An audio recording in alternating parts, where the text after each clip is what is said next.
દેવા હા આ વખત વોટિંગ નું કેવું હોય કે આપણા માટે એક number tip top totally what તારો હ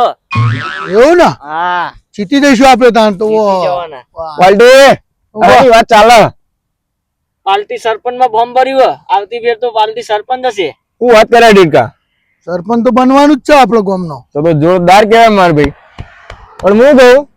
સરપંચ માટે ગામમાં હારો કોમ કરવા પડે તો વસ્તી તમને વોટ આલે નકર કોઈ ભાઈ વોટ ના આલે આપણે કરે જ છે હારો કોમ કોમ માટે યાર ચિયો કોમ કરે હારો અલે ગમે તે ઘેર કોઈ હગુ આવે ને લઈને હગાની વાત તરત આપણે ભોગો નાખવા તરત પોકી જઈએ યાર. હું કહું હા ઘેર જેટલા સભ્યો રહી તમાર ચારમાં એક વોટ નહીં આવે તારા ભાગમાં તારી બુદ્ધિ જ જોરદાર ચોઈ લાવે આવી બુદ્ધિ આ તો તાર બુદ્ધિ જ છે આપણા ભાઈ તો આટલી બધી ઘેર લઈ જા લેવાના નહીં લઈ જાઓ હો મરે હોય દેશનો ભાવિ સરપંચ કાટ ખાઈ ગયેલો સરપંચ